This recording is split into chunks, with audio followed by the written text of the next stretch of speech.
Folks, what is the best bear gun of them all? Today we're going to attempt the impossible. We're going to see if we can define one gun that does everything better than any other.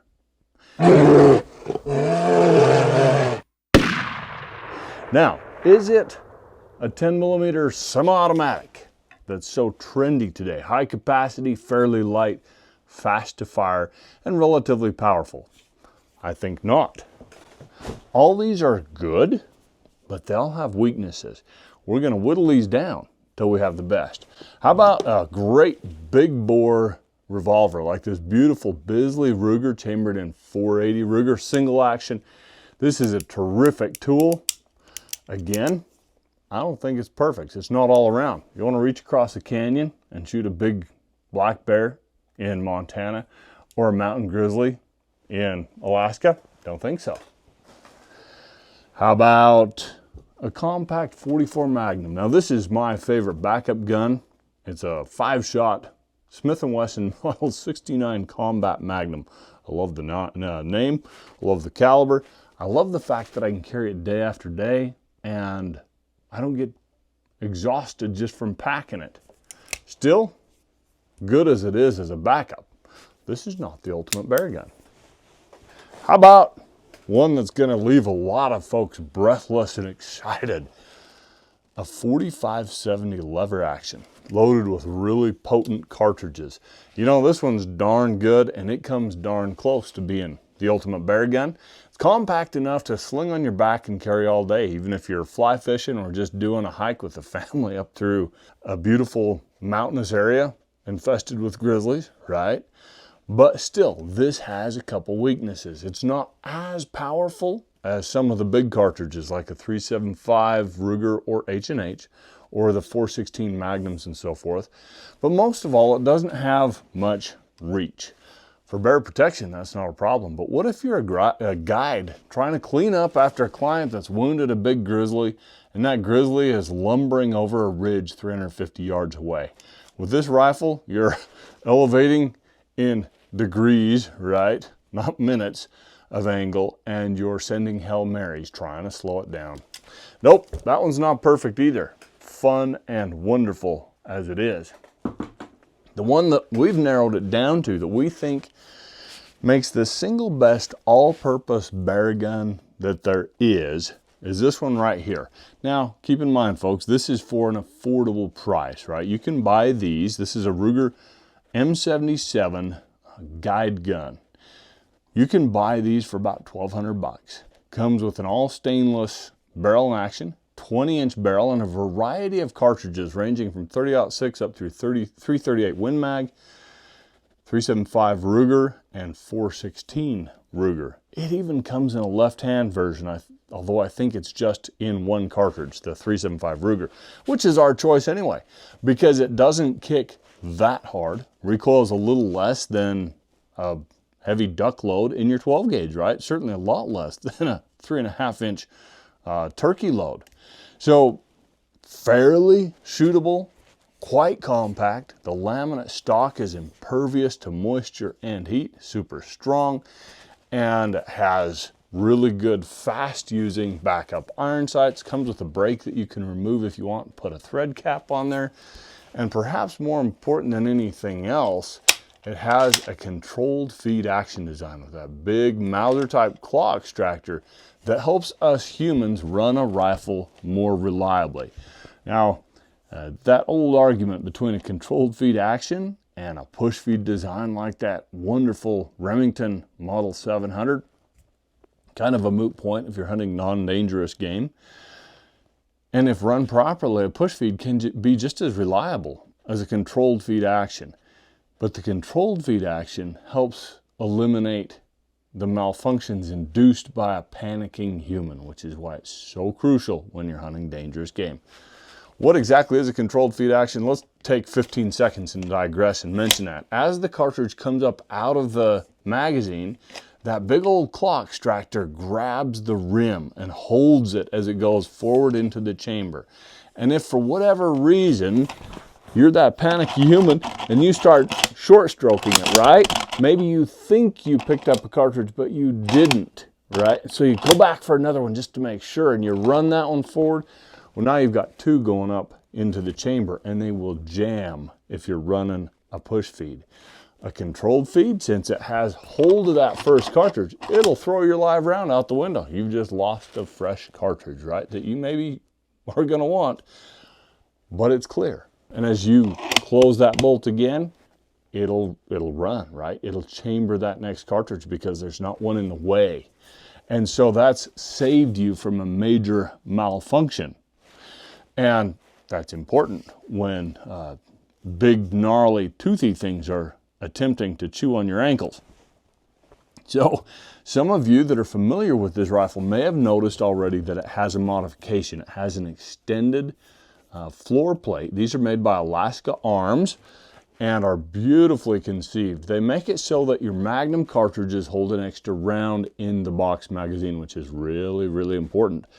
And just as cool, they make a version that's in blued that you can put on any Ruger M77 Hawkeye action, and it adds 2 rounds of capacity to standard cartridges of the 30-06 family, 308 family. So if you wanted to turn your 35 Whelen into a 6+1 rifle, you can do that. I have done that, and let me tell you, 7 rounds on tap, 1 up the spout, 6 in your magazine of 35 Whelen is a beautiful thing, my friends. But I digress.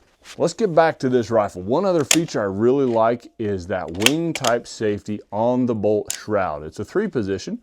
All the way to the back, it locks the bolt shut. So snagging alders and oak brush can't yank it open and leave it hanging open on your back, as is sometimes the case when you're running a typical rifle with a 2-position type side safety that doesn't lock your bolt. The mid position blocks the firing pin, so the rifle can't fire, but it allows you to run that bolt, so you can empty your magazine or your chamber safely with the safety engaged. That's what's cool, to have that 3-position safety. I mentioned one super important thing. I feel like it's important. Rather than just blocking the trigger like most of your side safeties do, a safety on your bolt shroud like this actually blocks the firing pin. It prevents the firing pin from moving forward. With the trigger safety, if something malfunctions in the sear and that sear releases, the firing pin can still hit the case, the primer, and detonate the cartridge, right? Not so with one of these. It's a very, very safe type of safety. They're all mechanical devices, my friends, and never trust one implicitly, but I do like these better than most. Okay, what else is cool on this rifle? It's got spacers, so you can adjust your length of pull just the way you want it, which is important when you need to be able to raise that rifle and have it point almost like a shotgun in a hurry. If it's too long, you may snag on clothing and not be able to get it up. If it's too short, it's going to feel funny and not point naturally for you, so that's kind of important. Another thing that I like about the M77 Hawkeye Guide Gun, this one right here, is that since it's a laminate wood stock, you can easily glass bed the action. We're going to talk about why that's important here next. So here's the thing with this rifle. There's a lot of gun here. A lot of features come for about $1,200. But since it's mass produced, it isn't tuned and refined to the point where you really want to depend your life on it. Now, can you take this rifle out exactly as is and go hunt with it and do really well and be successful and pretty safe? Sure. Most people do. But the fact is, if you're a DIY kind of shooter and you don't mind imparting a little bit of elbow grease and buying a couple of improved parts for this rifle, you can make it really, really good. You can make this rifle as reliable, as smooth to operate, and as refined in terms of high capacity and smooth feeding and all these things as a very, very expensive dangerous game rifle from England or whatnot. And we're going to talk about how to do that here. This is going to be a 2-part video. First, I want to just tell you about what I'm doing to the rifle and the parts that I've got to do it with. In the next video, part 2 of setting up the ultimate bear gun, we'll go out, we'll shoot it a bunch. and we'll see if my theory plays out. So first, what have I already done to this rifle? Two things. I had a really good gunsmith glass bed the action. Justin Linenbach of Kinport Peak Rifles in Pocatello, Idaho did this one for me. Now doing Rugers is expensive because they've got some funny angles and it's almost like you're bedding a 4 or 5 dimensional object rather than just a 3-dimensional action. Flat bottomed, there's some challenges, so expect to pay a bit when you have a Ruger action glass bedded to get it done right. Have them do it with a really strong bedding compound because you're going to be shooting potent cartridges, you know, 375 Ruger like this one. And what does that do for you? Well, it makes the rifle more accurate, for one thing. It stabilizes it when humidity gets in there, right? And more than anything, it helps contain that recoil over a lot of firings. It supports the bottom of the action when you tighten the action screws. So you're not going to accidentally apply stress by over tightening them. There's a lot of good that comes from bedding and action. And then I had Justin also free float the barrel in its channel in that forend, which prevents any accuracy robbing contact between the barrel and the forend. So that's step number one that I did. The next thing, which I really kind of wanted to show you that part on off the rifle, but here's the original floor plate, right? When the replacement came in, it looked so cool I couldn't help heading to my bench, grabbing a screwdriver and a punch set and saying, I wonder if I can get this put in real quick. 5 minutes later, it was in. And this is a beautifully styled canoe type hinged floor plate, patterned after the old ones that Rigby designed. I mean, Rigby is a household name in dangerous game firearms, right? So this adds a full extra round of capacity. So instead of 3+1, this 375 Ruger rifle holds 4+1. And yes, that's awesome. Those cost about 250 bucks. Yeah, that's about 20% of the original cost of your rifle. That's a big deal. So is having an extra round on tap when you really, really need it. One thing I'd wondered about was, will this be comfortable to carry in your hand, you know, when you're heading out through the woods? And yes, it absolutely is. I wondered when I ordered it, is it going to be boxy and awkward? No, it's not. It's actually really elegant and refined. When installing these, you'll screw in the front of the hinge there after putting the new floor plate into that hinge. Simple as driving out a pin, swap the floor plates, drive the pin back in, and screw it on. Make sure that you tap that trigger guard forward before torquing down that rear action screw, if there's any play in it, because that locks the back of this hinged floor plate in place. You want that really, really tight. And I actually interviewed the proprietor, the owner of Alaska Arms, about doing all this. Wonderful guy up there. You'll really like him if you decide to get one of these. And he said, get those in super duper tight, white knuckle tight, because there are lots of stories of professional hunters in Africa, dangerous game hunters and whatnot, who had that floor plate spring open under recoil at some point when they're in the mix of things. It's gotten a little Western, right? And it dumps all their rounds out into the sand. That's a bad, bad deal if an elephant is after you. So the way to prevent that is just make sure that your latch is functioning really, really well. And you can just move that trigger guard forward. When you have the action glass bedded, get your gunsmith to make sure those are set properly. And if necessary, shim them up with aluminum shims or something properly degreased and glass bed that trigger guard in. This one didn't need to be done. This one's actually really well fit right from the factory. So that takes care of the action bedding, free floating, right? We'll call that one task. And by the way, if you're really handy with tools and good at following instructions, you can glass bed your rifle yourself.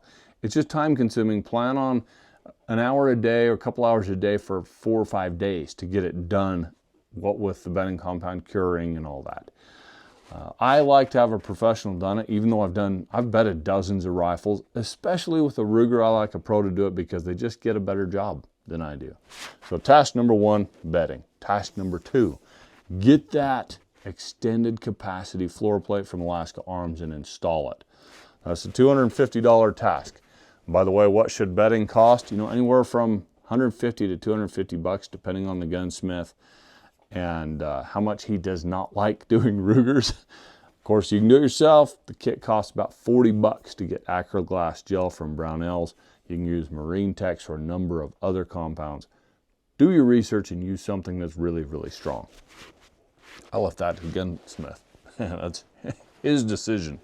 Okay, next thing that I'm gonna do is put a Timney trigger into this rifle. Why is that?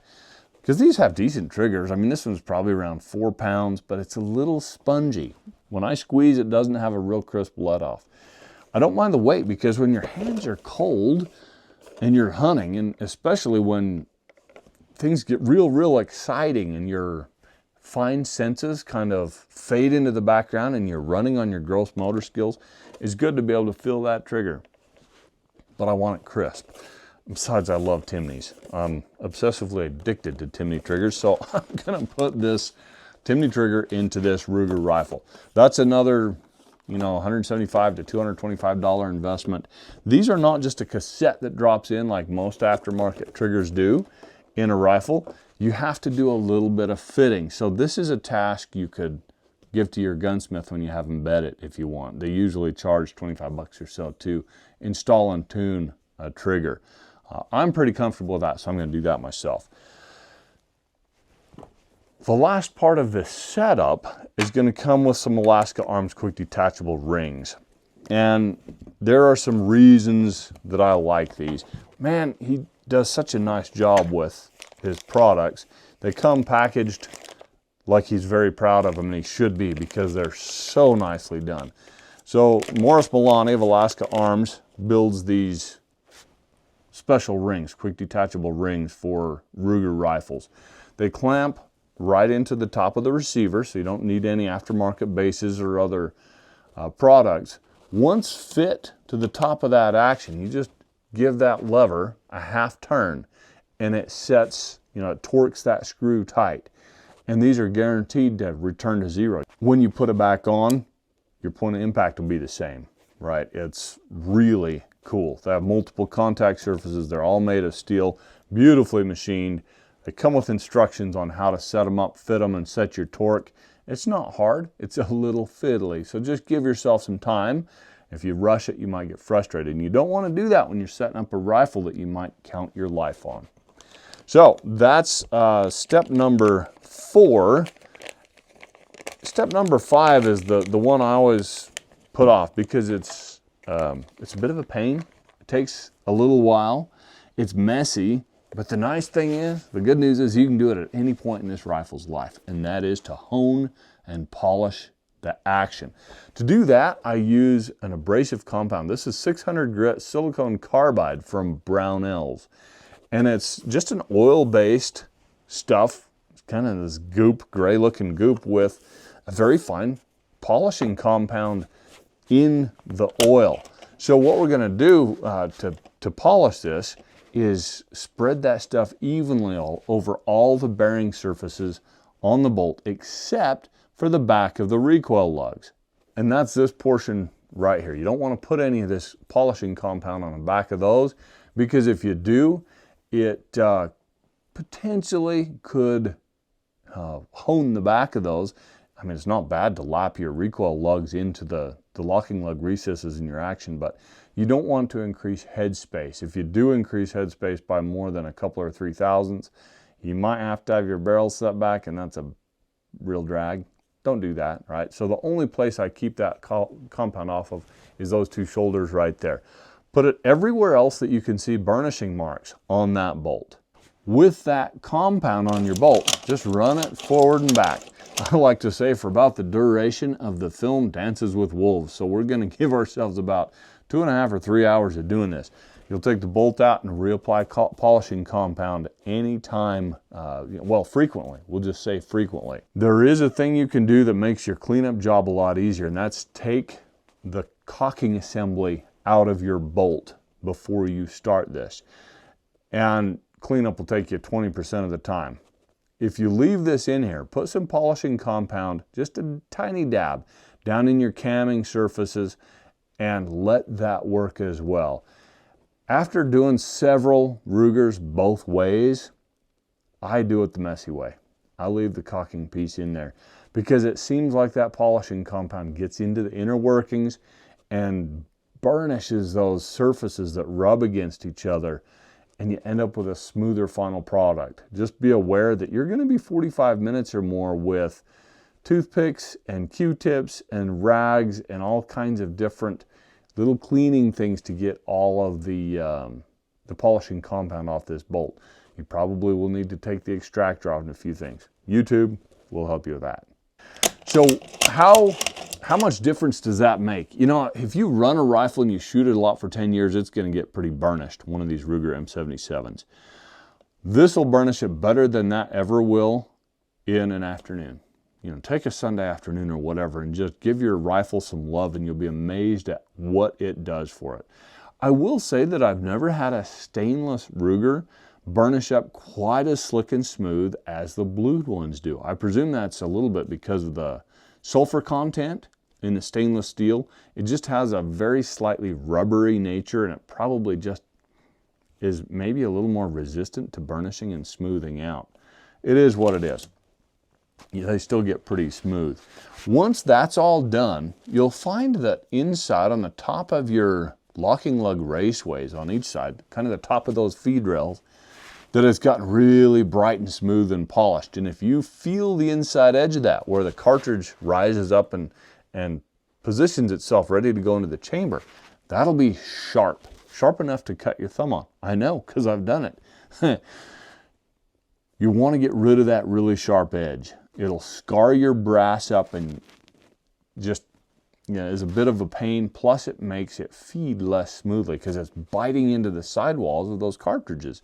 All you got to do is take a piece of really fine wet or dry sandpaper. I'm talking like 600 grit is probably as coarse as I'd go. 1000 grit might be better. You might start with 600 and then go to 1000, and you just use a little piece of that sandpaper and you burnish the inside of those feed rails right there. Take all of those sharp edges off. And once that's done, you'll find that your cartridges feed like butter. They slide along those feed rails really smooth because there's nothing cutting into them. No burrs, no sharp edges binding on that brass, which is pretty easy for a burr to bite into and take hold, right? With all the burrs gone, man, they feed smooth. Plus, with that bolt running forward and back as smooth as a silk, you're going to find that your rifle operates smoother and feeds more reliably and more effortlessly once you've done that task. So, final comment I want to make here is on the scope that we're going to put on this rifle. I'm going to get a Leupold, probably a 1:5 VX5 or a 1:6 VX6 HD scope. I haven't got it yet, so I'm not showing it to you here right now. I have a little bit of time because I still need to tune the action, put the trigger in and so forth. With that scope set up, it's going to have a fire dot reticle, so it's got a tiny bright pinpoint of light in the middle. That's my favorite type of reticle for bear hunting. On the top end, 5 or 6 power, I have enough magnification to shoot across a canyon 400 yards at a big Idaho or Montana black bear. I have enough magnification to shoot precisely on a big grizzly bear or brown bear. Let's say I was a guide in Alaska that's trying to make that escape over a ridge after being wounded by a client, and he's 350 or 400 yards away. And yet I can dial that all the way down to 1 power and run it like a red dot with a great big wide field of view, both eyes open, maintain maximum situational awareness, pick up moving targets really fast, and place my shots really quickly and confidently.